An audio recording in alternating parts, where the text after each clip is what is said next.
Chapter 2, Wilbur.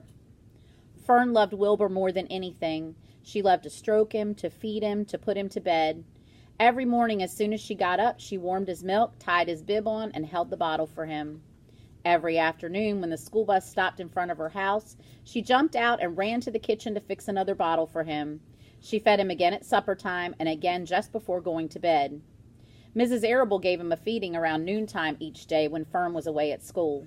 Wilbur loved his milk, and he was never happier than when Fern was warming up a bottle for him. He would stand and gaze up at her with adoring eyes. For the first few days of his life, Wilbur was allowed to live in a box near the stove in the kitchen. Then, when Mrs. Arable complained, he was moved to a bigger box in the woodshed. At 2 weeks of age, he was moved outdoors. It was apple blossom time, and the days were getting warmer. Mr. Arable fixed a small yard especially for Wilbur under an apple tree, and he gave him a large wooden box full of straw with a doorway cut in it so he could walk in and out as he pleased. "Won't he be cold at night?" asked Fern. "No," said her father. "You watch and see what he does." Carrying a bottle of milk, Fern sat down under the apple tree out inside the yard. Wilbur ran to her, and she held the bottle for him while he sucked. When he finished the last drop, he grunted and walked sleepily inside the box. Fern peered through the door.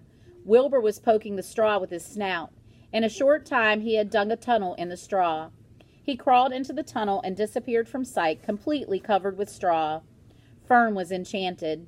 It relieved her mind to know that her baby would sleep covered up and would stay warm.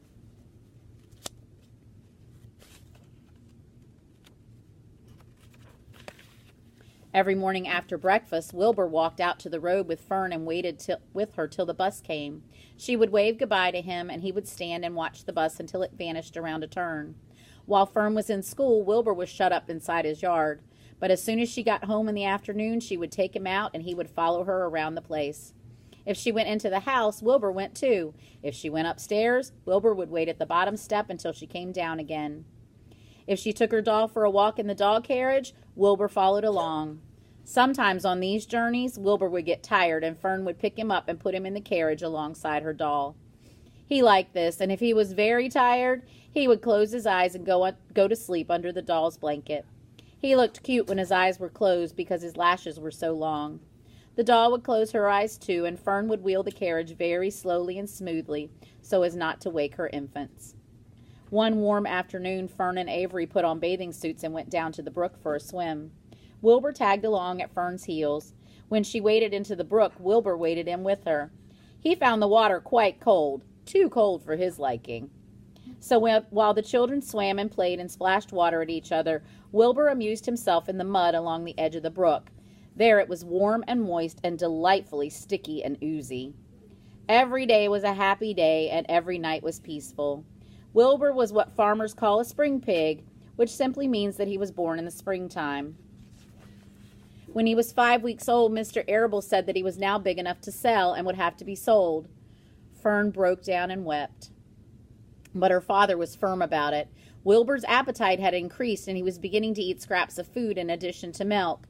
Mr. Arable was not willing to provide for him any longer. He had already sold Wilbur's 10 brothers and sisters. "He's got to go, Fern," he said.